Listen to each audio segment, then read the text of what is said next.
Puji Tuhan, mari kita berdoa.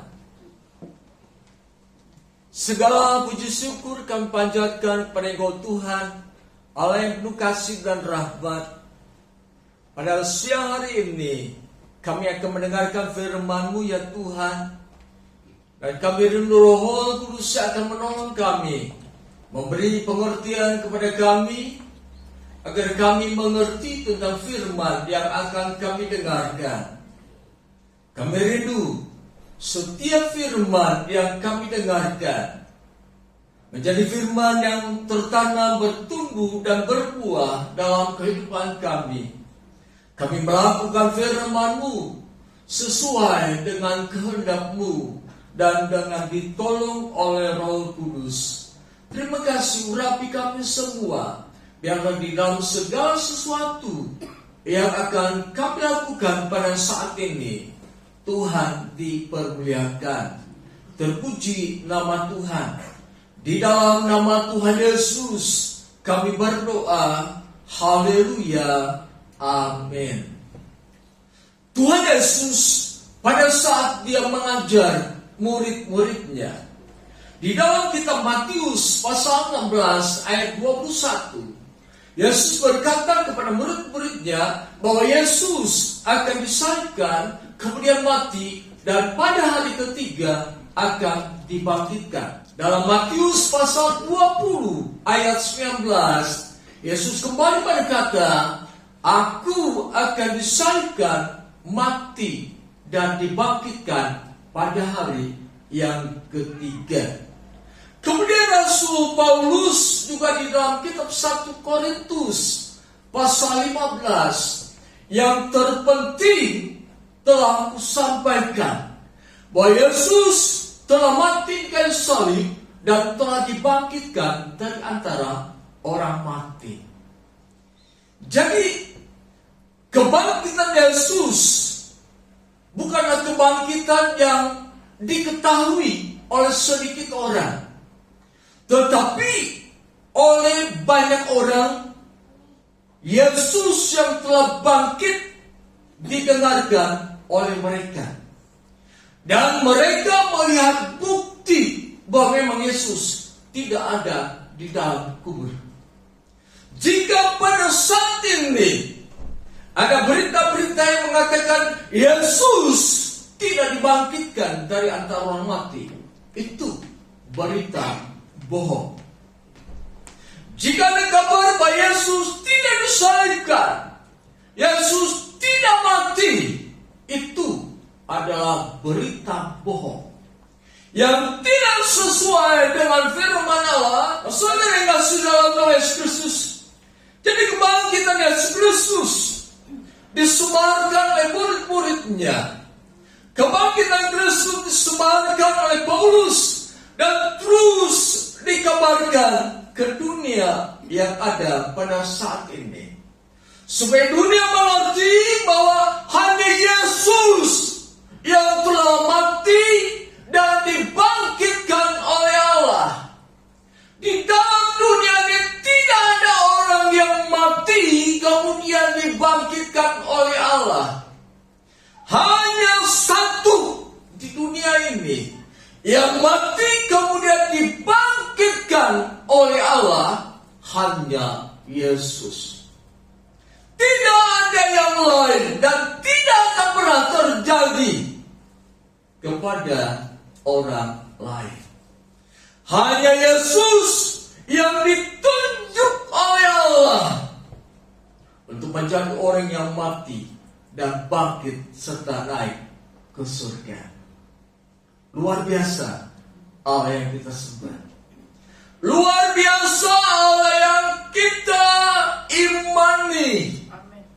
Dia Allah yang hidup, Allah yang sanggup melakukan segala sesuatu untuk kemuliaan Allah.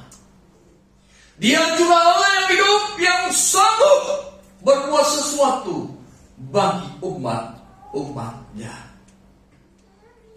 Dia Allah yang hidup. Mari kita perhatikan Efesus pasal 1 ayat 18, 19, dan 20. Saya undang semua berdiri dan kita akan baca bersama-sama. Efesus pasal 1 ayat 18 sampai dengan 20. 3, 2, 1. Dan supaya ia menjadikan mata hatimu terang, agar kamu mengerti pengharapan apakah yang terkandung dalam panggilannya, betapa kayanya kemuliaan bagian yang ditentukannya bagi orang-orang kudus, dan betapa hebat kuasanya bagi kita yang percaya, sesuai dengan kekuatan kuasanya yang dikerjakannya di dalam Kristus, dengan membangkitkan dia dari antara orang mati dan mendudukkan dia di sebelah kanannya di surga. Pujilah silakan. Paulus berkata, betapa hebat kuasanya. Di dalam terjemahan yang lain, betapa luar biasa hebatnya apa yang dikerjakan oleh Allah. Allah mengerjakan pekerjaan-pekerjaan yang hebat bagi setiap orang yang percaya kepadanya. Allah melakukan mujizat bagi setiap orang yang percaya kepadanya. Allah akan melakukan perkara besar, perkara hebat bagi setiap orang yang percaya kepadanya. Kebangkitan Yesus Kristus ini menggambarkan bahwa perkataan Yesus adalah perkataan yang benar. Yesus tidak pernah berdusta. Apapun yang dia katakan pasti benar adanya. Apapun yang dia katakan pasti terlaksana. Tidak pernah perkataan Yesus itu tidak terlaksana. Oleh sebab itu, sebagai umat Tuhan, kita harus memiliki prinsip. Saya harus percaya sepenuhnya kepada firman Tuhan. Kita harus mempunyai prinsip, saya mempunyai Tuhan yang selalu berkata benar. Saya punya Tuhan yang selalu menggenapi janjinya. Apapun yang saudara dengarkan, apapun yang saudara baca dari Alkitab, apapun yang ada di dalam hati saudara ketika Roh Kudus menguasai saudara, semua adalah kebenaran. Untuk mengerti kebenaran apa Yesus katakan, kita harus mematikan kedagingan kita. Kita harus mematikan keduniawian kita. Kita harus mematikan segala bentuk ego di dalam kehidupan kita. Dengan pengertian, kita harus mengosongkan diri supaya firman tertanam di dalam diri kita. Supaya kebenaran hadir di dalam kehidupan kita. Kebenaran tertanam di dalam diri kita. Dan kita melakukan kebenaran itu. Kebenaran itu akan memerdekakan kita dari seluruh aspek kehidupan kita. Oleh sebab itu, saudara yang kasih dalam Yesus Kristus, jika Yesus berkata, aku akan bangkit pada hari yang ketiga. Jika firman Tuhan berkata, Allah membangkitkan Yesus, itu adalah firman yang benar. Firman yang harus kita imani. Firman yang harus kita percayai. Firman yang harus ada dalam kehidupan kita. Apapun yang dunia katakan, aku tetap berpegang pada firman Allah bahwa Yesus telah bangkit dari antara orang mati. Bahwa Yesus selalu berkata benar. Saudara, sesama kita bisa berkata benar, bisa berkata salah. Kebenaran yang diucapkan oleh seseorang bisa saja itu merupakan suatu perkataan-perkataan yang sesungguhnya tidak benar. Tetapi Yesus berbicara, perkataannya benar dan mengandung kebenaran. Sebab Yesus berkata, "Aku inilah jalan, kebenaran dan hidup. Tidak ada seorang pun sampai kepada Bapa kecuali melalui Aku." Perkataan Yesus, "Aku inilah jalan, kebenaran dan hidup," dibuktikan oleh kebenaran bahwa melalui Yesus kita percaya kepada Allah. Melalui Yesus kita bisa menghampiri Allah. Melalui Yesus kita mengenal Allah. Dunia berkata, "Aku memiliki Allah." Dunia berkata, "Aku percaya kepada Allah." Tetapi kita harus berpegang pada firman Allah bahwa hanya di dalam Yesus Kristus ada kealahan. Dan kealahan itu penuh di dalam diri Yesus Kristus. Seseorang yang berkata, kalau kita berkata, "Aku percaya kepada Allah," tetapi tidak ada Kristus di dalam diri kita, itu suatu kebohongan. Seseorang yang berkata, "Saya percaya kepada Allah," maka di dalam hatinya harus ada Kristus. Sebab oleh Roh Kudus seseorang berkata, "Abba, ya Bapa." Karena iman kepada Yesus Kristus, seseorang bisa berkata, "Abba, ya Bapa," kepada Allah. Seperti Yesus yang tergantung di kayu salib, "Ya Bapa, ke dalam tangan-Mu kuserahkan nyawaku." Perkataan Yesus adalah perkataan yang benar dan selalu mengandung kebenaran. Kemudian yang kedua, kebangkitan Yesus Kristus merupakan satu produk, merupakan satu hasil yang Allah kerjakan. Di sini dikatakan ayat 19, betapa hebat kuasa-Nya bagi kita yang percaya, sesuai dengan kekuatan kuasa-Nya yang dikerjakannya di dalam Kristus dengan membangkitkan Dia dari antara orang mati. Allah membangkitkan Kristus dari antara orang mati. Allah ingin memproklamirkan kepada orang Yahudi, "Hai orang Yahudi, Kristus yang engkau aniaya, Kristus yang engkau bunuh, Kristus yang engkau salibkan, itu adalah perbuatan yang salah."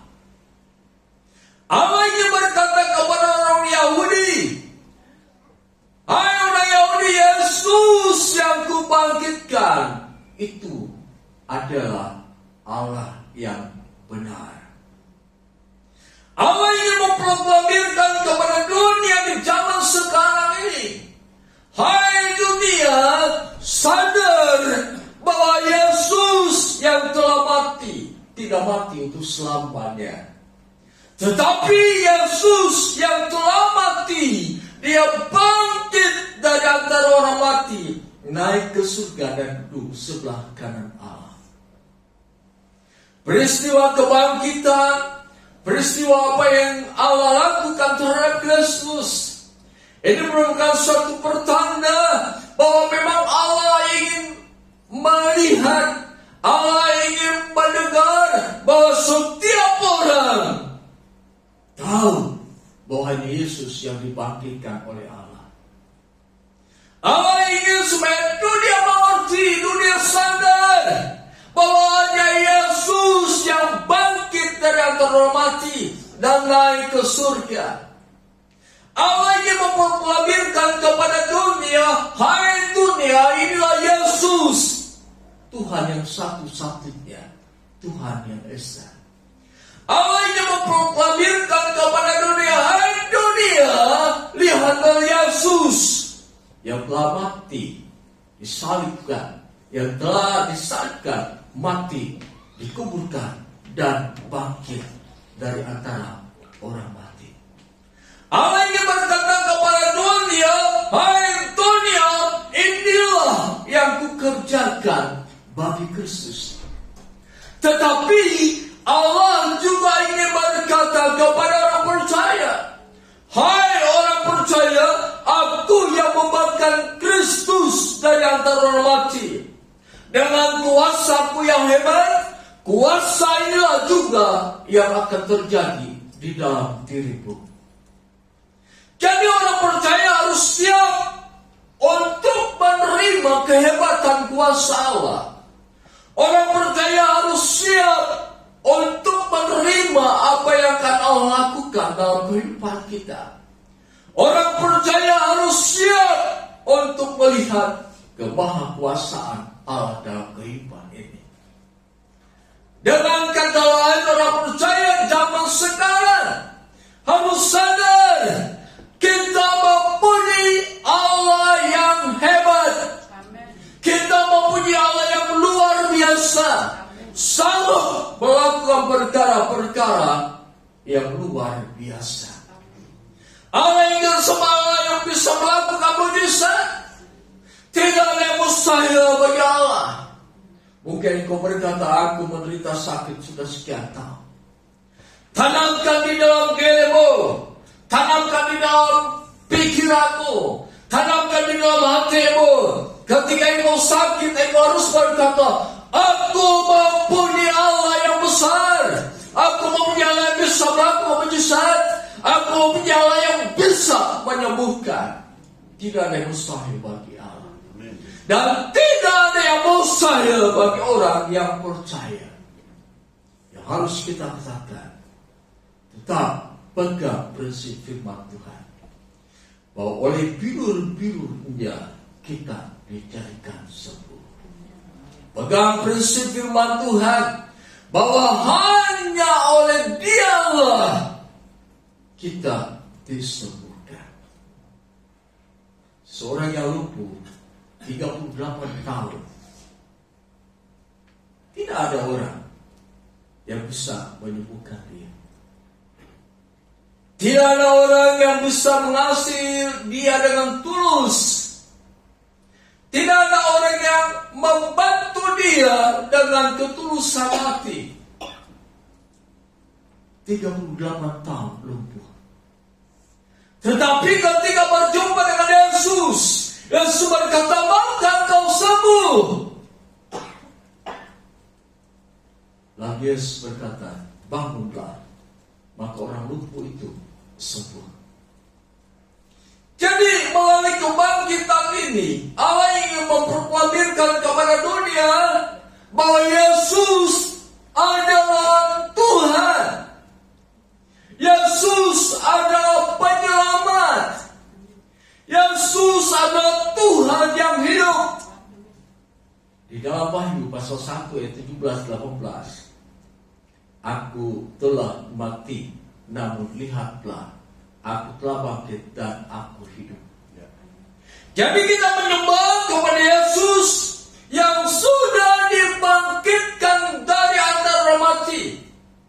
Kita menyembah kepada Yesus, Allah yang hidup.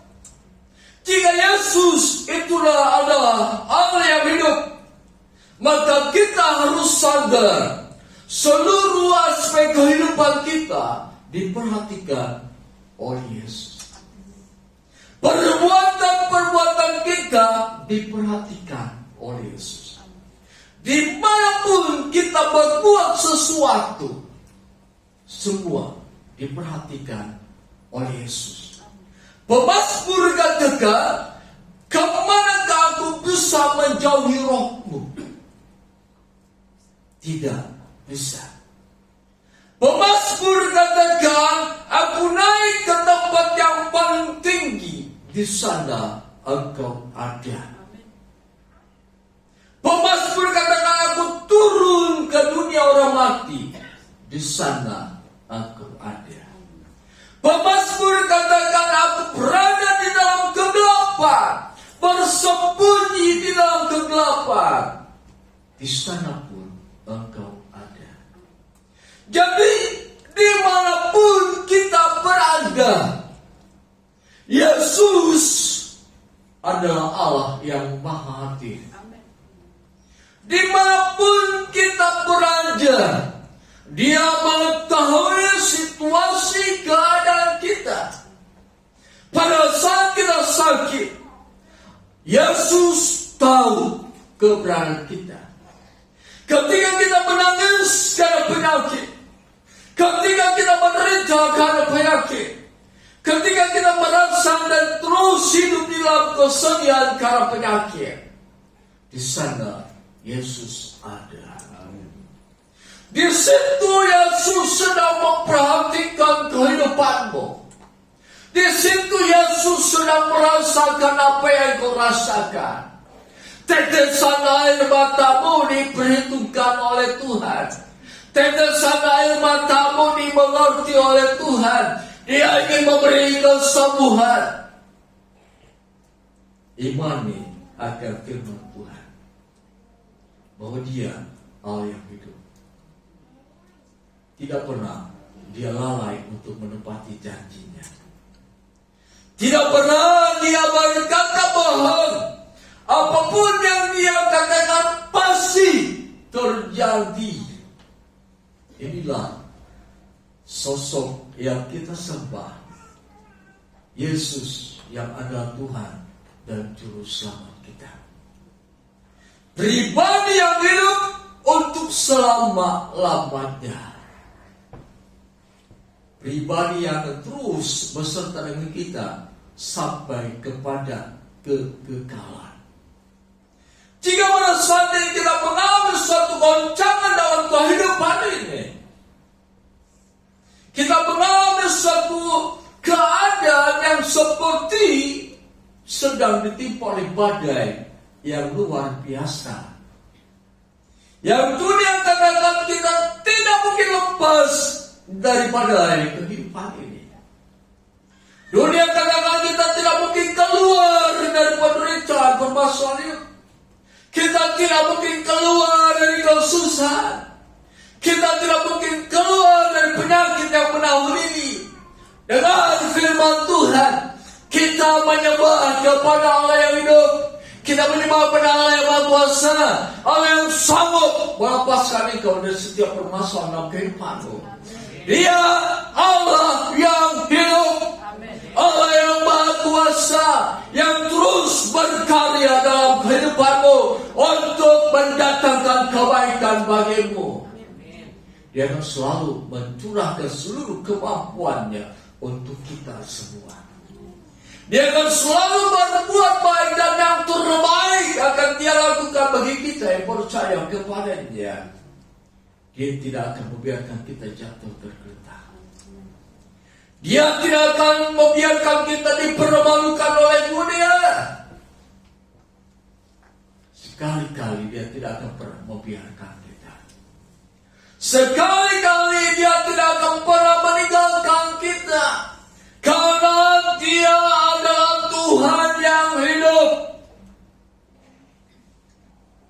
Kalau demikian adanya, praktikkan firman Tuhan. Apapun keadaanmu pada saat ini, tanamkan di dalam hatimu, tanamkan di dalam pikiranmu.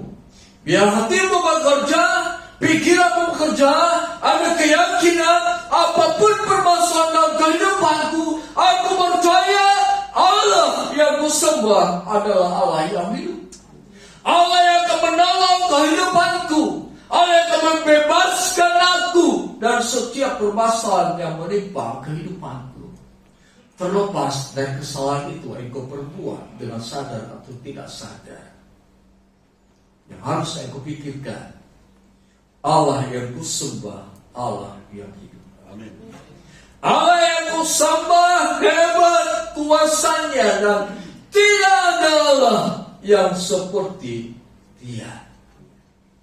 Yang ketiga, kebangkitan Yesus Kristus merupakan suatu keadaan yang harus dimengerti oleh setiap orang percaya bahwa tidak ada yang seperti Dia.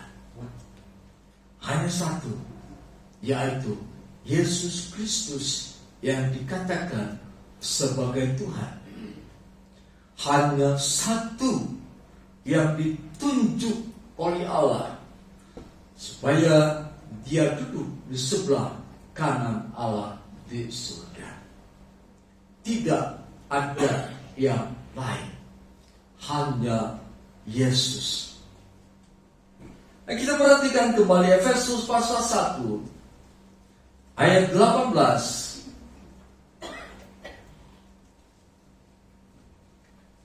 Dan supaya Ia menjadikan mata hatimu terang, agar kamu mengerti pengharapan apakah yang terkandung dalam panggilannya, betapa kayanya kemuliaan bagian yang ditentukan bagi orang-orang kudus, dan betapa hebat kuasanya bagi kita yang percaya, sesuai dengan kekuatan kuasanya yang dikerjakannya di dalam Kristus dengan membangkitkan Dia dari antara orang mati dan mendudukan Dia di sebelah kanannya di surga. Paulus berkata, hai orang Kristen di Efesus. Paulus berkata pada saat ini, hai orang-orang percaya, Yesus yang telah bangkit dari antara orang mati, di dalam dirinya terkandung pengharapan hidupmu. Artinya di dalam Yesus selalu ada pengharapan.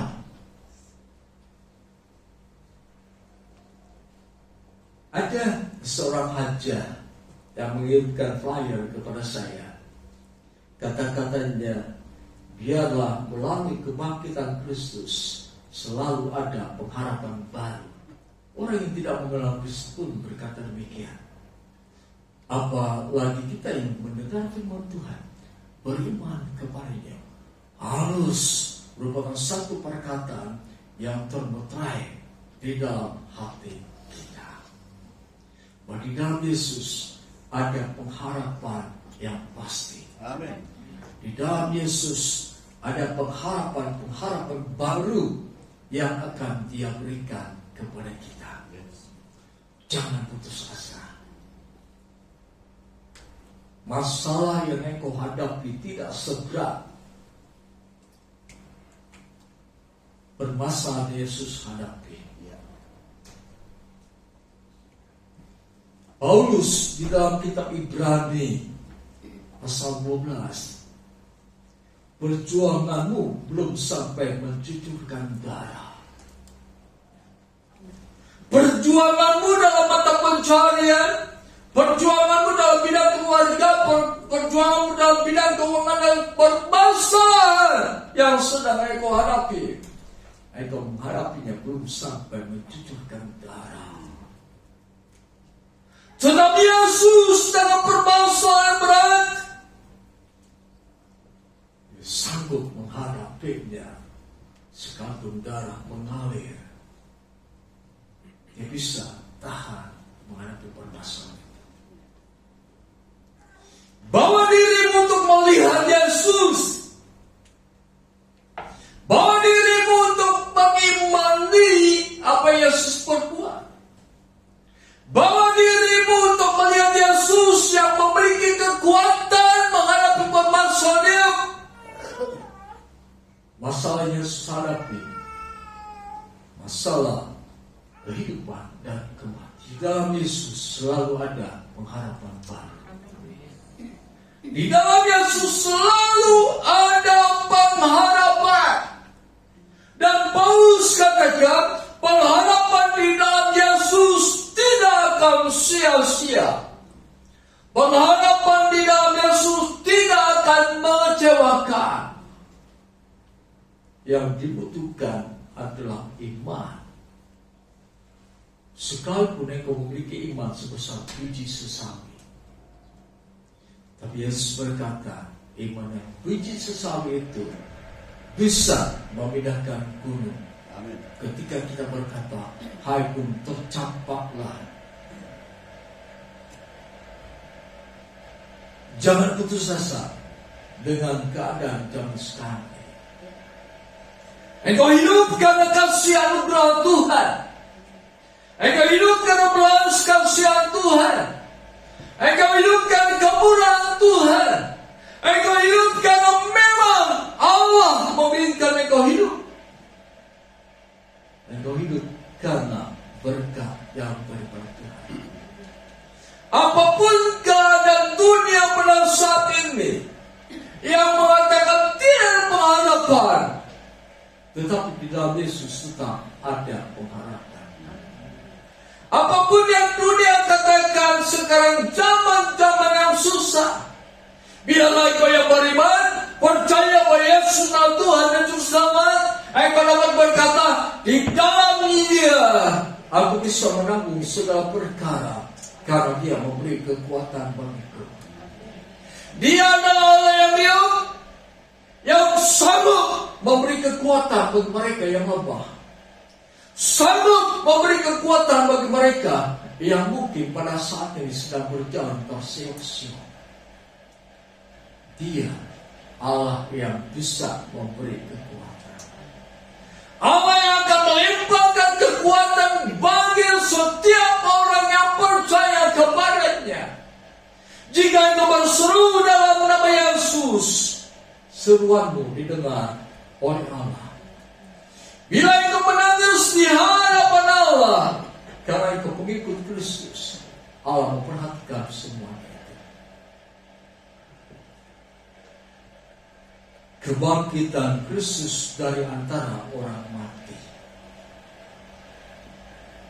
Rasul Paulus katakan betapa hebat kuasanya bagi kita yang percaya, sesuai dengan kekuatan kuasanya yang dikerjakannya di dalam Kristus.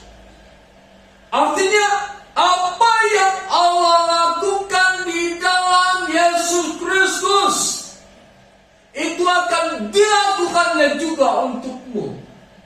Kehebatan kuasa Allah yang dikerjakan di dalam Yesus akan dilakukan dalam kehidupanmu, karena engkau orang percaya.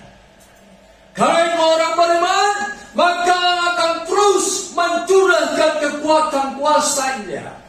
Allah tidak akan setengah-setengah membantu engkau, tetapi dengan kehebatan kuasanya, Dia akan membantu kehidupanmu, akan memulihkan kehidupanmu, akan memberi harapan yang baru bagimu. Dan apa yang Allah berikan kepadamu tidak sia-sia. Mari, saudara yang kasih dalam nama Yesus, tidak ada Allah lain seperti Dia. Yesus Kristus Tuhan kita. Sekian terima kasih. Haleluya. Kami berkata, betapa hebat, betapa luar biasa hebatnya kuasa Allah.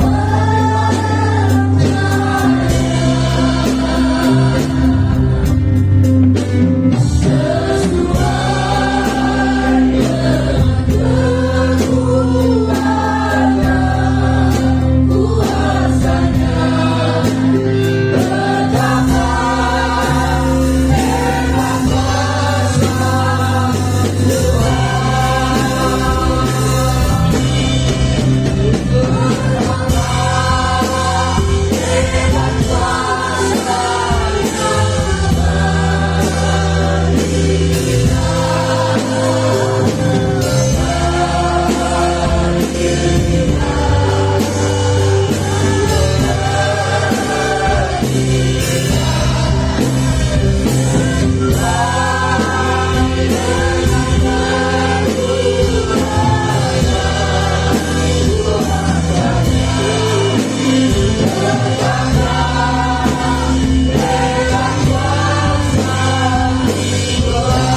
kasih Tuhan.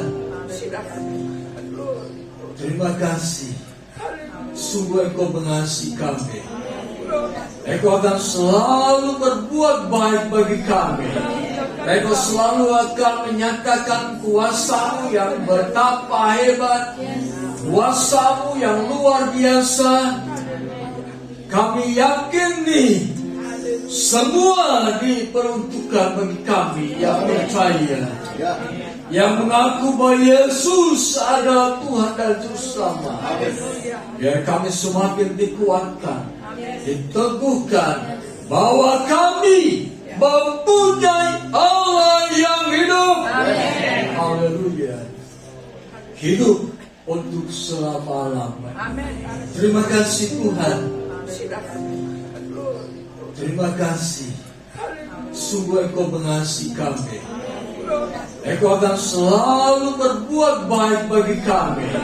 Engkau selalu akan menyatakan kuasa-Mu yang betapa hebat, kuasa-Mu yang luar biasa.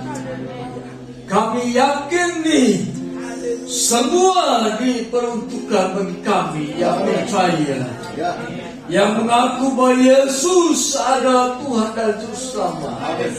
Biar kami semakin dikuatkan, diteguhkan bahwa kami mempunyai Allah yang hidup. Haleluya. Terima kasih Tuhan, berdoa bagi seluruh jemaat di tempat ini. Di dalam nama Tuhan Yesus, kami terima pemulihan demi pemulihan dalam seluruh aspek kehidupan kami. Kami percaya Tuhan sudah memulihkannya, dan kami terima pemulihan yang daripada Tuhan, dan kami percaya kemahakuasaan Tuhan akan terus terjadi dalam kehidupan kami sampai kepada akhir hayat hidup kami. Dan di dalam kekekalan nanti bersama dengan Allah dalam kerajaan surga, kami percaya kuasa Allah itu juga hadir di tengah-tengah kami. Berkati jemaatku atau pencari usaha dan pekerjaan mereka. Berkati mereka yang masih sekolah atau kuliah. Hikmat kami kebijaksanaan marifat ditambah-tambah dalam hidup mereka. Biaya untuk mereka sekolah dan kuliah, Tuhan juga yang akan mencukupkan. Percaya kami akan melalui hari demi hari dengan satu keyakinan bahwa Allah tidak akan pernah membiarkan kami, Allah tidak akan pernah meninggalkan kami, dan kami percaya Allah menyertai kami sampai kepada kesudahan zaman. Saudara yang dikasihi dalam nama Tuhan Yesus Kristus, terimalah damai sejahtera anugerah berkat Allah, cinta kasih Yesus Kristus, kekuatan, penghiburan dan pertolongan dari Allah Roh Kudus menyertai kita mulai saat ini sampai kedatangan Yesus Kristus yang kedua kali ke dalam dunia ini. Di dalam nama Tuhan Yesus kami berdoa. Haleluya. Amin. Haleluya.